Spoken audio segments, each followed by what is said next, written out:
Voice চেঞ্জের 8 নম্বর class এবং তোমাদের সকলকে ওয়েলকাম। 8 নম্বর ক্লাসে আমরা যেটা শিখতে চলেছি ভয়েস চেঞ্জের, সেটা হচ্ছে আমরা কোথায় বাই ইউজ করব না, মানে বাই এই প্রেপোজিশনের বদলে অন্য প্রেপোজিশন বসাবো। সেটা কিন্তু ডিপেন্ড করছে সেই ভার্বটার ওপর।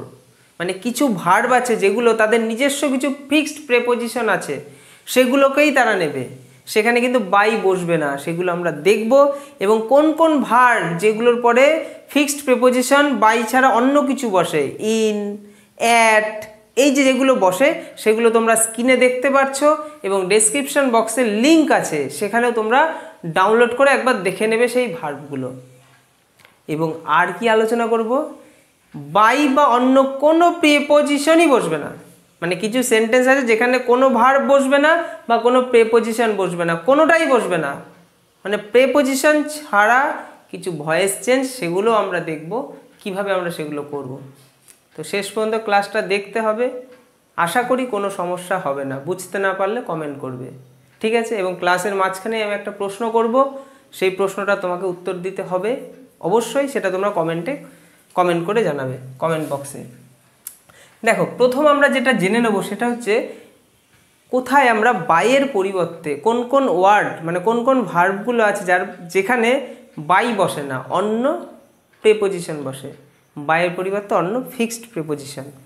সেক্ষেত্রে আমি কয়েকটা তোমাদের কাছে এনেছি, সেগুলো একটু দেখো এবং আমরা করতে করতেই দেখাচ্ছি। এখানে আমি অল্প কিছু এনেছি আর ডেসক্রিপশন বক্সে তোমরা ওইটা ডাউনলোড করে নিও। দেখো, আমরা আগে সেন্টেন্সটা বোঝার চেষ্টা করি। নর্মাল কিন্তু বেসিক যে স্ট্রাকচার সেই স্ট্রাকচারেই হবে, শুধু বাই না বসে অন্য প্রেপোজিশন আছে, ব্যাস এইটুকু ব্যাপার। লাইট ফিল্ড হিজ রুম, মানে লাইট তার রুমটাকে একদম পরিপূর্ণ করে দিয়েছে, ফিল করে দিয়েছে। তাহলে এক্ষেত্রে আমরা ভয়েস চেঞ্জের রুলস কি, আমাদের দেখতে হবে সাবজেক্ট, অবজেক্ট আর ভার্ব, এই তিনটে জিনিস জানতে হবে। ভার্বটাকে আমরা দেখব এবং আমাদের রুলসের ক্যাটাগরিতে বসাবো, হয়ে যাবে। এবং সাবজেক্ট অবজেক্ট খুঁজবো, অবজেক্টকে প্রথমে আনবো, সাবজেক্টকে শেষে বসাবো, কিন্তু সাবজেক্টের আগে বাই বসাবো না। দেখবো ভার্বটা কোন প্রেপোজিশন নেয়, সেই প্রেপোজিশনটাই বসাবো। আর সেই ভার্বগুলো কিন্তু খুব কম সংখ্যকই রয়েছে, সেগুলো একটু প্র্যাকটিস করে নাও। আর আমার প্রেপোজিশনের ক্লাসটা আশা করি তোমরা দেখেছো, যারা দেখোনি দেখে নাও। ওখানে কিন্তু ফিক্সড প্রেপোজিশন আমি একদম আলোচনা করেছি, ওইটা দেখলে তোমাদের অনেক হেল্প হবে আজকের ক্লাসটার জন্য। তো এই ফিক্সড প্রেপোজিশনের ক্লাসগুলো অবশ্যই দেখো। লাইট, এটা হচ্ছে সাবজেক্ট, আর হিজ রুম, তার ঘর, এটা হয়ে গেল অবজেক্ট। লাইটই তো কাজ করছে, তাহলে সে হচ্ছে সাবজেক্ট। আর যে ঘরটাকে ফিল করছে, ঘরটা হয়ে গেল অবজেক্ট। আর ভার্ব হচ্ছে কি, ফিল্ড। ভার্বের সেকেন্ড ফর্ম, ভার্বের সেকেন্ড ফর্ম থাকলে কোন টেন্স, পাস্ট ইনডিফিনাইট টেন্স, সেক্ষেত্রে আমরা কি বসাবো, ওয়াজ বা ওয়ারের মধ্যে একটা কিছু আনতে হবে। এবার আমরা দেখে নিই কী করি। হিজ রুম, হিজ রুমকে আমরা আগে বসাই, হিজ রুম, হিজ রুম বসালাম, এটা হয়ে গেল অবজেক্ট। আচ্ছা, এরপরে আমরা ওয়াজ বসাবো না ওয়ার বসাবো, ওয়াজ বসাবো, সিঙ্গুলার তো, হিজ রুম তার ঘর, সিঙ্গুলার, তাহলে ওয়াজ বসিয়ে দিলাম, তাহলে হিজ রুম ওয়াজ। এবার ভার্বের 3 নম্বর ফর্ম ফিল্ড, ভার্বের 3 নম্বর ফর্ম ফিল্ডই হয়, তাহলে ফিল্ড বসিয়ে দিই, FILLED, ফিল্ড। তাহলে হিজ রুম ওয়াজ ফিল্ড। এবার কথাটা হচ্ছে ফিল্ডের সাথে কোন ফিক্সড প্রেপোজিশনটা বসে। দেখো, ফিল্ডের সাথে আমরা উইথ বসাবো, এটা একদম ফিক্সড প্রেপোজিশন, এর কোনো রুলস নেই, এটা তোমাদেরকে স্মরণ বা মুখস্থই করতে হবে। তাহলে আমরা এরপরে উইথ বসাবো, উইথ। তাহলে his room was filled with, WITH, with. His room was filled with, কি দ্বারা ফিল হচ্ছে, লাইট দ্বারা, ফিল্ড উইথ লাইট, LIGHT। তাহলে his room was filled with light. এখানে বাই লিখতাম আমরা, তাই না, his room was filled, by লিখে আমরা সাবজেক্টটা লিখতাম, লাইট হচ্ছে সাবজেক্ট, কিন্তু বাই লিখবো না, কারণ ফিল্ড হচ্ছে উইথকে নেয়, ফিক্সড প্রেপোজিশন। নেক্সট, তাহলে বুঝতে পেরেছো নর্মাল ভয়েস চেঞ্জ কিন্তু শুধু বাইটাকে জাস্ট বসাবো না, নর্মাল স্ট্রাকচার যেভাবে আমরা করি এভাবেই করব। বাইয়ের পরিবর্তে কোন ভার্ব কোন প্রেপোজিশনটা নেয় সেটা তোমাকে দেখতে হবে। এখানে আমি অল্প কটাই উদাহরণ এনেছি, এক্সাম্পল এনেছি, বাদ বাকিগুলো আমি ডেসক্রিপশনে দিয়ে দেবো, ওগুলো প্র্যাকটিস করলে তোমাদের আর সমস্যা হবে না। এবং ওই কয়েকটা ভার্ব দিয়ে দিই, ওই ভার্বগুলো একটু দেখে নাও, দেখবে তোমাদের খুব সহজ লাগবে। আচ্ছা, তারপর আই নো ইট, আমি জানি এটা, তাহলে সাবজেক্ট হচ্ছে আই, অবজেক্ট হচ্ছে ইট। ইটকে তাহলে আমরা প্রথমে নিয়ে আসবো, ইট, তাই তো। আইকে আমরা সাবজেক্ট লাস্টে বসাবো, লাস্টে আই বসাবো। তার আগে কী করবো, নো। নো ভার্বের কত নম্বর রূপ? 1 নম্বর। নর্মাল ভয়েস চেঞ্জ অনুযায়ী 1 নম্বর রূপ, তাহলে আমরা অ্যামিজারের মধ্যে একটা আনবো। তাহলে ইট যেহেতু সিঙ্গুলার তাই ইজ বসাবো, ইট ইজ নোন, KNOWN। ইজের পরে ভার্বের 3 নম্বর ফর্ম তোমরা জানো। এই নোন কাকে নেয়? নোন নেয় হচ্ছে টুকে, তাহলে টু বসাবো। তাহলে ইট ইজ নোন টু, আইটা লাস্টে গেলে কি হয়? মি হয়, আমরা জানি স্যার। আই তো লাস্টে গেলে মি হয়, তাহলে it is known to me. Next, the news, subject, him, object. Him ফার্স্টে চলে আসবে, হিম। আচ্ছা, এরপরে কি করব? হিম যেহেতু সিঙ্গুলার, আচ্ছা সরি, হিম তো ফার্স্টে আসবে। হিম কি হিম হিসেবেই থাকবে? আমি তো ভুল লিখেছি। হিম যদি প্রথমে আসে আমরা কি করব? হি করব, হি। হি লাস্টে গেলে হিম হয়, যে হিম ফার্স্টে আসলে কি হয়? প্রথমে আসলে ই হয়, তাহলে হি। আচ্ছা, এবার আমরা দেখতে পাচ্ছি প্লিজড ভার্বের সেকেন্ড ফর্ম, তাহলে ওয়াজ ওয়ারের মধ্যে একটা নেব, তাই তো। তাহলে হি এর সাথে কি নেব? Was, he was. Clear? He was. এবার কি বসাবো? ভার্বের 3 নম্বর form, PLEASED, pleased, pleased, please, pleased, pleased, pleased ভার্বের 3 নম্বর রূপ, তাহলে ইডি যুক্ত হবে। প্লিজডের সাথে কি হয় দেখে নাও, প্লিজড, এই যে প্লিজডের সাথে উইথ হয়, তাহলে উইথ বসিয়ে দাও, উইথ বসিয়ে দাও, WITH, উইথ। এবার সাবজেক্ট লাস্টে চলে গিয়ে অবজেক্ট হয়ে যাবে, দ্য নিউজ। কোনো বড় কিছু রুলস আছে? কিচ্ছু নেই, সিম্পল ব্যাপার। তো এটা আমি করবো না, এটা তোমরা করো। পারবে না? কি করবে আমি একটুখানি বলে দিই। মিটা প্রথমে চলে আসবে, আই হয়ে যাবে, তাই না? তারপরে তোমরা নিজেরা করো, নিজেরা করো। লাস্টে এবার সারপ্রাইজের সাথে কোনটা বসে এখানেও দিয়ে দিয়েছি, সারপ্রাইজের সাথে অ্যাড বসে। এটা তোমাদের নিজেকে করতে হবে এবং কমেন্ট বক্সে করে দেখাতে হবে। আচ্ছা, এটা তো গেল আমরা ফিক্সড প্রেপোজিশন কোন ওয়ার্ডের সাথে, মানে কোন ভার্বের সাথে কোন প্রেপোজিশনগুলো বসে সেগুলো আমরা বসাবো। বাই কিন্তু ইউজ করব না, কারণ ওই ভার্বটা যেহেতু ওই প্রেপোজিশনটাকে নেয়, তাহলে আমি বাই কেন বসাবো? কারণ বাই তো নিজেও একটা প্রেপোজিশন, ঠিক আছে? তাহলে এটা গেল। এবার আমরা যেটা দেখব সেটা হচ্ছে বাইও বসবে না, অন্য কোনো প্রেপোজিশনও বসবে না। বাই বা অন্য কোনো প্রেপোজিশন সেন্টেন্সে বসে না। সেটা কোন ক্ষেত্রে, সেই ক্ষেত্রটাকে সবার আগে বুঝতে হবে। আচ্ছা, এবার আমরা দেখব কিছু সেন্টেন্স যেখানে বাই ফ্রেজ ইউজ হবে না, প্রেপোজিশন বাই ইউজ করব না, মানে বাই দিয়ে যে ফ্রেজটা থাকছে সেই পুরো ফ্রেজটাই কিন্তু অদৃশ্য হয়ে যাবে। তো কিভাবে জিনিসগুলো হচ্ছে দেখো, দুটো কথা একটু আগে শুনতে হবে। সেটা হচ্ছে কিছু সেন্টেন্স থাকে যেখানে কর্তা, মানে অ্যাক্টিভ ভয়েসে কর্তা সেরকম গুরুত্বপূর্ণ নয়, মানে কর্তার প্রাধান্য চেয়ে ক্রিয়ার প্রাধান্যটা বেশি কাজ করে। মানে সাবজেক্টের থেকে ভার্ব বেশি গুরুত্বপূর্ণ ভূমিকা পালন করছে। মানে ভার্বটা দেখলেই বোঝা যায় যে সাবজেক্ট কে হতে পারে বা কর্তা কে হতে পারে। তো যেখানে বোঝাই যাচ্ছে কর্তা কে হতে পারে, সেখানে তো আমি কর্তা না লিখলেও হবে। সেখানে আমরা পুরো বাই দিয়ে যে কর্তাটা লিখি সেটাকে পুরো উড়িয়ে দেবো, বাই ফ্রেজটাই থাকবে না।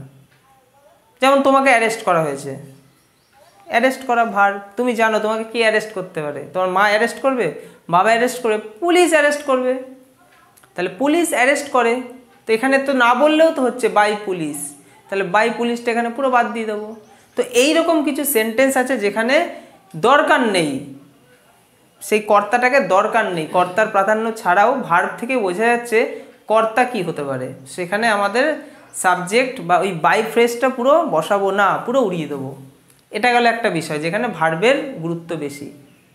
আর একটা যেখানে কর্তা বোঝা যাচ্ছে না কে, সাবজেক্ট কে, সেখানে বোঝা যাচ্ছে না, সেখানেও আমি বাই ফ্রেজ ইউজ করব না। বাই ফ্রেজ বলতে বোঝাচ্ছি বাই এবং বাইয়ের সাথে যে অংশটা আমি লিখতে চলেছি সেইটাকে আমি বাই ফ্রেজ বলছি। সেখানে আমি বাই বা কোনো প্রেপোজিশন বসাবো না এবং বাইয়ের পরে যে আসবে তাকেও তো বসাবো না। তাই আমি বারবার বলছি বাই ফ্রেজ। তো সেই জিনিসটা কিন্তু বুঝতে হবে। তো কর্তা এখানে অজ্ঞাত থাকছে। সেক্ষেত্রে দেখবে সামওয়ান এরকম কিছু থাকে, সামওয়ান মানে কোনো একজন আমার এই পার্সটা চুরি করেছে, তাহলে এখানে আমি বুঝতে পারছি না কে চুরি করেছে। এখানে সাবজেক্ট বা কর্তা কিন্তু অজ্ঞাত, মানে আমার কাছে জ্ঞাত নয়, আমি জানি না। সেক্ষেত্রে সামওয়ান ইউজ হলো এবং প্যাসিভ ভয়েসে গিয়ে সামওয়ানটা ইউজ করার প্রয়োজনই নেই, কারণ আমার পার্স যদি চুরি হয়ে থাকে তাহলে সেই চোরটা কে? সে তো চোরই চুরি করবে। তাহলে এই চোরের কথা না বললে হবে, চুরি হয়েছে মানে যে চুরি করেছে সেই চোর। এবার এত কিছু না বলে এবার আমরা প্র্যাকটিস করি। চলো, আই হ্যাভ লস্ট মাই বুক। তাহলে আই হচ্ছে সাবজেক্ট, মাই বুক হচ্ছে অবজেক্ট। ভালো করে বুঝবে, আমরা অবজেক্টকে প্রথমে আনবো। আমরা জানি অবজেক্টকে প্রথমে আনতে হয়, মাই বুক। আচ্ছা, এবার কি করব? মাই বুক সিঙ্গুলার, তাহলে হ্যাভ ভার্বের 3 নম্বর ফর্ম আছে। দেখি, হ্যাভ ভার্বের 3 নম্বর ফর্ম থাকলে আমরা কোথায় যাব? হ্যাভ ভার্বের 3 নম্বর ফর্ম থাকলে হ্যাভ হ্যাজের সাথে আমাদের বিন বসাতে হবে, বিন ভার্বের 3 নম্বর ফর্ম। তাহলে আমরা এখানে হ্যাজ বসাবো। আমরা জানি কেন হ্যাজ বসাচ্ছি, কারণ মাই বুক সিঙ্গুলার তাই। তাহলে মাই বুক হ্যাজ, এবার বিন বসাবো, BEEN বিন। তাহলে my book has been lost, যেমন আছে লস্ট বসিয়ে দেবো, লস্ট বাই মি। এটা কি প্রয়োজন আছে? মানে আই হ্যাভ লস্ট মাই বুক, আমি আমার বই হারিয়ে ফেলেছি। এই কথাটা যদি আমি বলি আমার বই হারিয়ে গেছে, তাহলে আমার বই হারিয়ে গেছে এই কথাটার মধ্যে দেখো আমার বইটা হারিয়ে গেছে, তার মানে কে হারিয়েছে? আমার বই তো নিশ্চয়ই আমিই হারাবো, আমার দ্বারাই হারিয়েছে। তাহলে এখানে আমার কথাটা কিন্তু প্রয়োজন নেই, তাই আমরা বাই দিয়ে আর কিছু মি বসানোর দরকার নেই, সেন্টেন্স এখানেই কমপ্লিট এবং বাই ফ্রেজটা আমরা এখান থেকে আউট করে দিলাম। তাহলে my book has been lost, sentence complete, আমাদের ভয়েস চেঞ্জ হয়ে গেল। তাহলে এখানে কিন্তু এই কর্তার থেকে ভার্বের প্রাধান্যটা বেশি, তাই তো? আচ্ছা, someone has stolen my watch. তাহলে মাই ওয়াচকে আমরা প্রথমে নিয়ে আসবো, my watch, my watch, my watch বসালাম। এবার আমরা কি করব? মাই ওয়াচ সিঙ্গুলার, আমরা হ্যাজ বসাবো, তাই তো? হ্যাজ স্টোলেন আছে, হ্যাজ স্টোলেন থাকলে কি করব আমরা?